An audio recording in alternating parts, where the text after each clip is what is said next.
Hey guys, it's Ronnie. It is Monday, June 29th, and I'm coming to you with a market update and a recap of the past few days where I haven't made videos.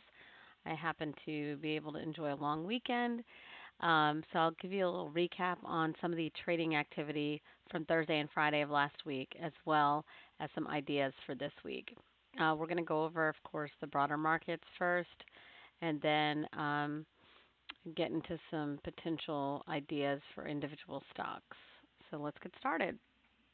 We have here on the screen the S&P 500, which we usually start with. This is a weekly chart on the right and the 5-minute chart intraday on the left. So I just want to recap on the S&P 500. We've been following this purple complex trend line, which goes all the way back to 2018 January. And so I was looking for the purple trend line to act as an area of resistance as it came back, as the S&P came back down through it a few weeks ago. So ever since then, which was the first week in June, I think, it has closed below or close to below that trend line for the past 2, 3 weeks. So like this is last week, this big red bar, then the green bar in front of it, and then the red bar prior to that. All of these three closed at or below this purple complex trend line. So the reason we're looking at that is, as I said, an area of resistance. So as the market comes up to that line, it has the opportunity to reject it, which it has done a couple of times now. So we also were looking at this shorter term trend line on the daily, which I'll show you, and then thirdly, this medium-term trend line from the March crash lows as well. So overall, on the weekly, the same thesis is presenting itself, where the market has the potential to either chop here and then roll over a little bit, could chop even for a little while, but my thoughts are that it will chop maybe, and then before the end of the summer, have a drop or start to correct into this area here around 2800, 2750, somewhere around there. I don't think it may not go all the way back down to the March lows, but I think it has a little bit more correction to go. So we can see some things a little bit better rather on the daily chart. So here's the daily chart of the same S&P 500 index, and you can see here we had talked about these triple tops up here in the daily on these 3 days. We talked about this pivot at 3154, which was acting as a level of resistance, of overhead resistance. So we haven't yet filled this gap. We started right to try to fill the gap up to this island reversal pattern up here. So this island reversal pattern is still intact actually, which is a negative pattern obviously for the market. So island reversal, crash, retrace, and now it's rolling over. You can see also the 20 moving average and the 50 moving average are flattening out. 20 is actually rolling over a little bit. The 50 is just getting a little flatter. And we're right here at the 200-day moving average as well. So, there's a lot of chop, even though we are kind of making our way down in a stair step kind of fashion. I mean, that's a big range each day. These big green and red bars have been huge ranges. So, still a lot of volatility in the market. But, we do have we did cross below this short-term trend line here from the May low to June, and it has crossed below that. So I'll be looking to see how well this line actually acts as now a level of resistance, overhead resistance. But it is very close to the purple trend line as well if you think about it over time.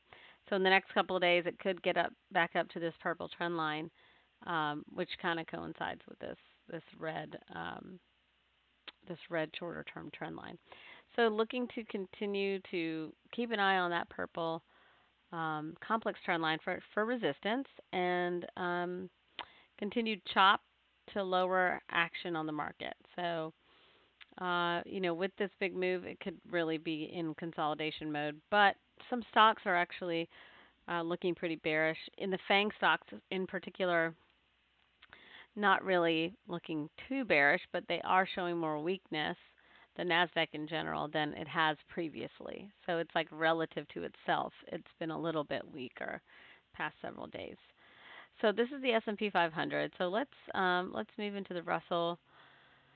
So actually, let me just back up a second. Previously, so last week, on the 24th, I actually shorted the S&P 500 XLF, which is the financials ETF, and NVDA. So I wanted to just kind of give you an update on those three. While we're on the S&P 500, we can talk about, kind of what happened after that. So you see here, this is the 24th, this red bar right here.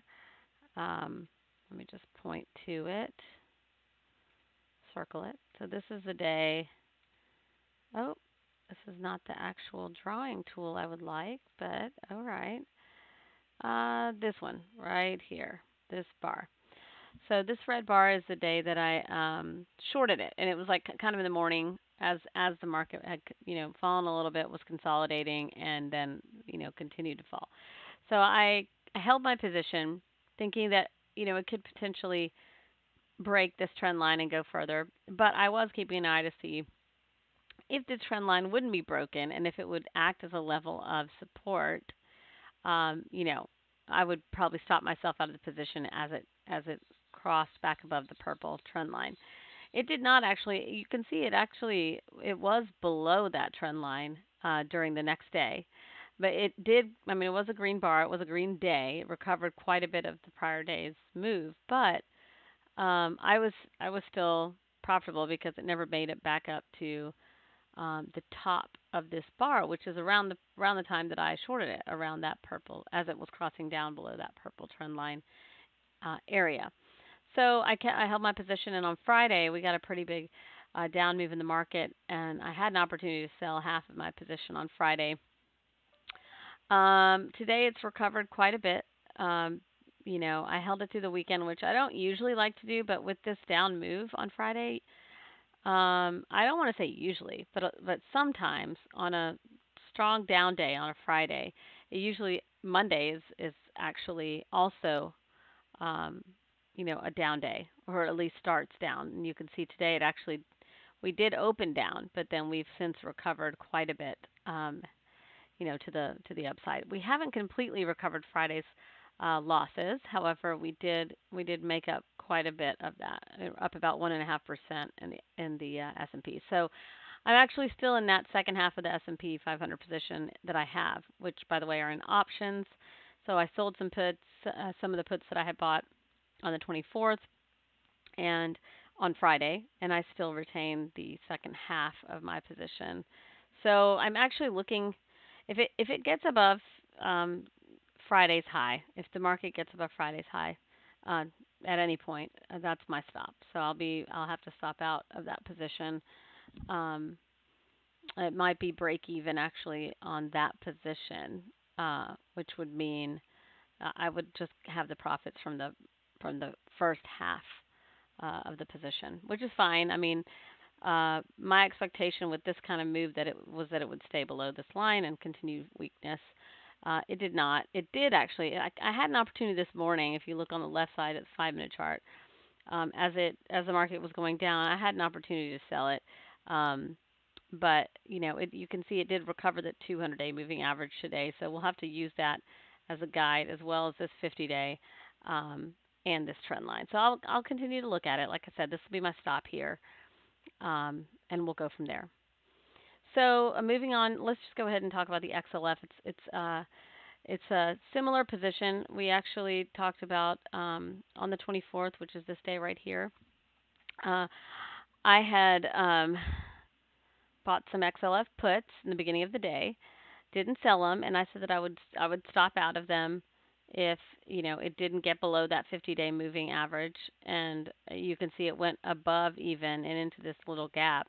I actually did get stopped out of XLF, which was unfortunate because you can see on Friday it did pierce this longer term moving average that we were talking about on the XLF, this thick red line here, which actually dates back to 2009. So I was looking for it to break that line, that trend line, and it did on Friday. So I wasn't, and it actually closed the week out under it, which is bearish. So I probably should have stayed in that XLF position, but I mean, because it is a choppy type of chart. But my stop was where it was, and I got stopped out. But it did end up going down below the 50-day and is actually now below this trend line. So any retracement in this, I mean, the 20-day and the 50-day are rolling. The 20 days rolled over. The 50 days flattening out quite a bit, and could potentially follow if there's continued weakness. So I mean, it may retrace a little bit, and I'll look to see what the action is around these trend lines here. This upward, the shorter term uptrending line from May, and the 50-day moving average, as well as this longer term from 2009 moving average, trend line as well. So I'm just going to keep an eye on it. I'd like to get back short because financials are actually quite bearish right now. I mean, the banks did go through the stress test, and only Wells Fargo actually cut its dividend for the third quarter. None of the other banks have done that yet. So not as negative as expected, which may be why it popped on Thursday. But you see some continued weakness there, and the banks are just, with interest rates being so low, there is a potential in the third quarter for some of the banks' mortgages and commercial type of business to struggle, to be a struggle for them because of COVID and lots of people not being able to maybe pay their mortgages or whatever, even on commercial property, considering so many of them are so many business owners have been hit so hard during COVID. So I'm still looking to be short XLF in the long term, with the target down here around $20. So I'm looking to get back in it, just looking for the right time. So I'll continue. I mean, unfortunately, I got out already. I would have loved to be short right now. Let's see how it does around that 50 moving average, in this space between the 50 and 20, and we'll go from there. So that was the XLF. The third thing I was short on the 24th was NVIDIA. So NVIDIA, actually, today was the day to sell NVIDIA, and I did not do it. Only because it was so weak in the morning. So bottom line, I'm still short NVIDIA. You can see I actually shorted it on this day here, the 24th. Same thing in the morning. In the morning, I shorted it, and I was looking for it to hold this trend line here as an area of resistance. On the 25th, it actually didn't, on Thursday, it didn't go through this trend line, so I maintained my position. And you can see Friday, I went, it went down again around to the 20 moving average and to this pivot. And today it actually breached the 20 moving average, the 20-day moving average. And my target on this is actually down here and even down towards the 50. You can see I have one option on NVIDIA. It was a small position because tech has been so strong. I didn't really want to take a huge position in it. And honestly, I probably should have gotten out of that position, mid-morning or mid to early morning, as it was kind of starting to bounce up hard with the market, because it did give a really good flush to the downside, and you see it pierced it, but it recovered that 20 moving average by the end of the day rather, which is not the best news. That last end of the day push really hurt the chart on this stock. So it's still, I'm still profitable on it. It's still much below where I actually bought the option. And as you can see from my standing order to close this position, I'm looking for it to get at least to the 50 moving average. So I'll still be holding this, again, looking for this trend. The prior day, I'll probably look at Friday's high will be my stop in that position, which is 380. So 380 is going to be my stop there, but we'll keep an eye on NVDA, I anticipate a little bit more weakness there, but there could be some strength in the short term based on this move today. Okay, so those are the positions that I had discussed on the 24th that I wanted to recap. Outside of that, we'll talk about gold. I am still long gold, and I'm still looking to get into shorter term bonds as well. I still haven't done it because it just I didn't see the opportunity yet. But let's take a look at bonds right now and um, see how they're doing. And this is the 30-year bond, and you can see here I actually missed an opportunity um, in bonds uh, on Thursday. Uh, should have been able to buy some right here on Thursday's move over this 50 moving average. We talked about bond, the bonds chart and how it was kind of like a big H pattern or kind of rounded top pattern here. And I was actually looking for it to get back over this area, which is shaded. These two tops, these two prior highs right here. I was waiting for it to push above that to actually get into, um, more of TLT or uh, tips or short-term treasuries. So I didn't actually do it. So I'm going to be looking for a slight pullback to get back in it because it hasn't gone up that much, but since the market's up today, thinking the bonds will probably, if the market continues to go up, I might have another opportunity to get in it. So, not in bonds, but it actually did give an opportunity to buy on Thursday above this grade area as well as above the 50 moving average. So, more to come on bonds. Looking at gold, um, gold is still looking good, still in gold on the long side. And you can see, it actually still has not made it back up above this double top that I was discussing on a prior video, which isn't really a true double top. It's just similar areas of resistance here around the 1789 area. 1796 is the high that it made last week, which is piercing this prior high. So it should theoretically be able to push through that, which is what I'm looking for. You can see it did actually come back down to this descending trend line, and that acted as a level of support. So that's also bullish on gold's, with respect to gold. So I'll be looking for a continued push above 1796 and into the 1800s in the coming days and weeks. So I'm holding my gold long.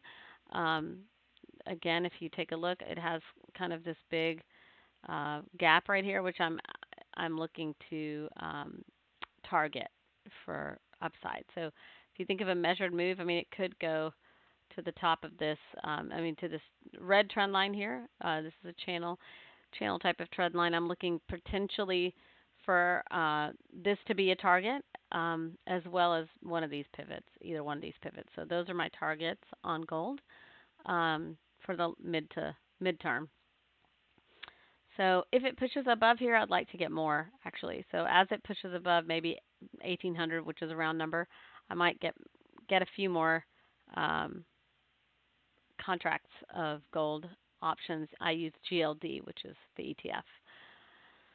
And we talked about bonds and gold, and so really the only other thing that's left is a couple of like earnings trades, basically. So there is one company that reported earnings, Micron.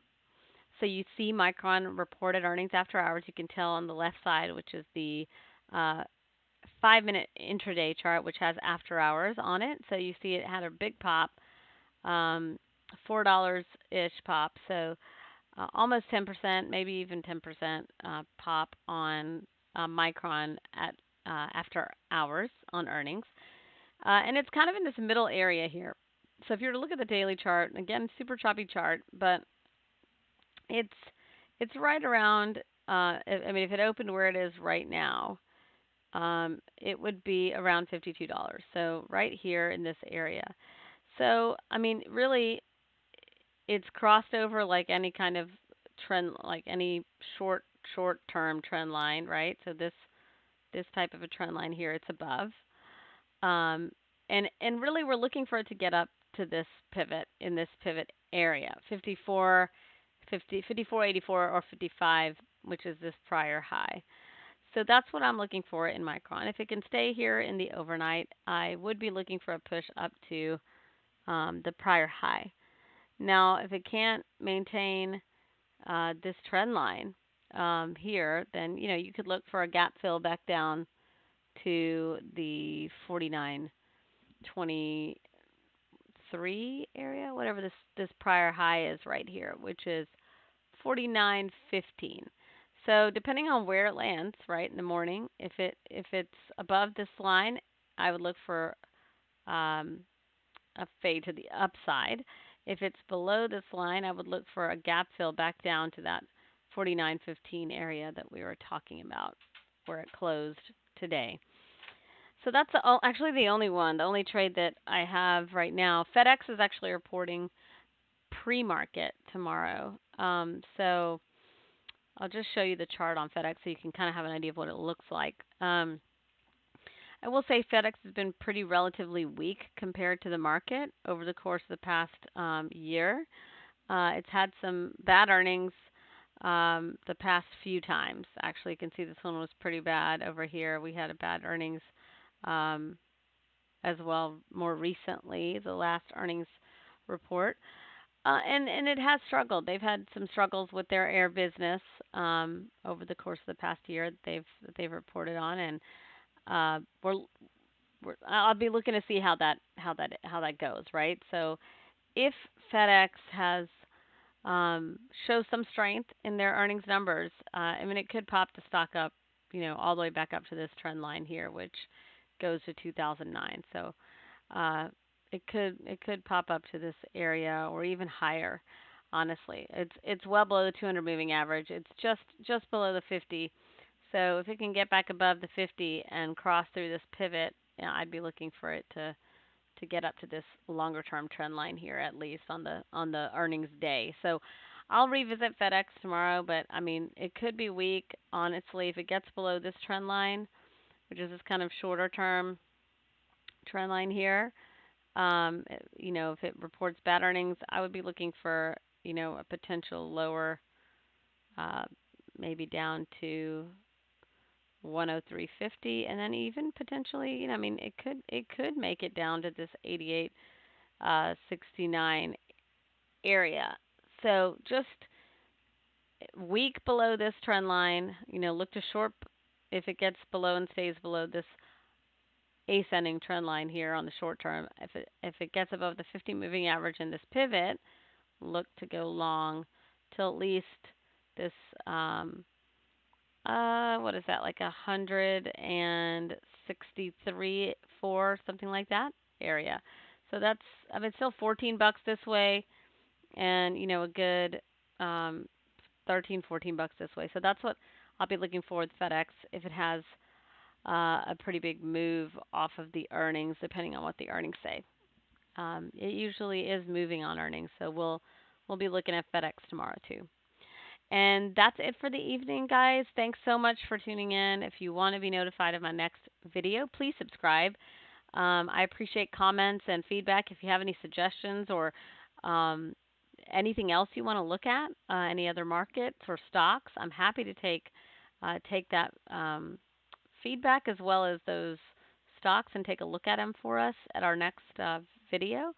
So I'm sure that if you suggested some stocks, other people are also probably thinking about them as well. So looking forward to hearing your comments and getting your feedback. And thanks again for tuning in, and have a great night.